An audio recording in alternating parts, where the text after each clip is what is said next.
બુદ્ધિશાળી શિયાળ અને બુઢો સિંહ। એક જંગલમાં એક સિંહ રહેતો હતો। તે હવે ઘણો ઘરડો થઈ ગયો હતો, તેથી તે પહેલાની જેમ ઝડપથી દોડીને શિકાર કરી શકતો ન હતો। ભૂખને કારણે તે નબળો પડવા લાગ્યો હતો। સિંહને એક યુક્તિ સૂઝી। તે એક ગુફામાં જઈને સૂઈ ગયો અને માંદો હોવાનો ઢોંગ કરવા લાગ્યો। તેણે જંગલમાં વાત ફેલાવી દીધી કે વનરાજ બીમાર છે, જે કોઈ તેમને મળવા આવશે તે તેમનો આશીર્વાદ લેશે। સિંહની ઝાડ।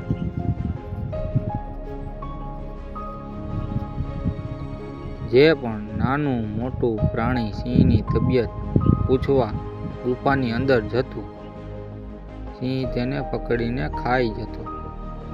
આ રીતે સિંહને મહેનત કર્યા વગર ગુફામાં બેઠા બેઠા જમવાનું મળવા લાગ્યું। ઘણા પ્રાણીઓ આ રીતે સિંહનો શિકાર બની ગયા। શિયાળની અવલોકન શક્તિ। એક દિવસ એક શિયાળ ત્યાં આવ્યું। તે સ્વભાવે ખૂબ જ ચતુર હતું।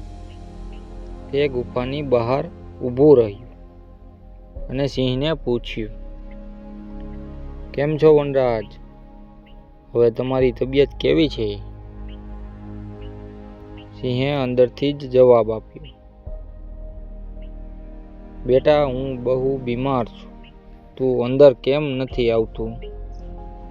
અહીં આવીને મારી સાથે વાત કર।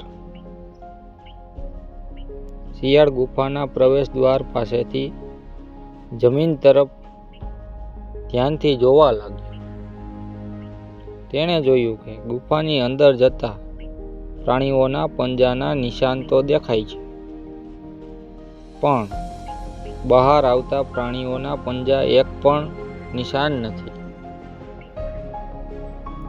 શિયાળે તરત જ પરિસ્થિતિ સમજી લીધી અને હસીને કહ્યું, ક્ષમા કરજો મહારાજ, હું અંદર તો આવત, પણ મને અહીં અંદર જતા પગલાં દેખાય છે, પણ બહાર આવતા કોઈના પગલાં દેખાતા નથી, તેથી મારે અંદર આવવું નથી।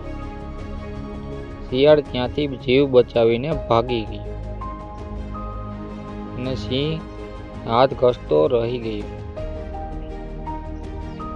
આ વાર્તાનો બોધ: કોઈ પણ પગલું ભરતા પહેલા પરિસ્થિતિનું બારીકાઈથી અવલોકન કરવું જોઈએ। સાવધ રહેવાથી મુસીબત ટાળી શકાય છે। આવી જ વાર્તાઓ સાંભળવા માટે ચેનલને સબસ્ક્રાઈબ કરી બેલ આઇકન જરૂરથી પ્રેસ કરજો।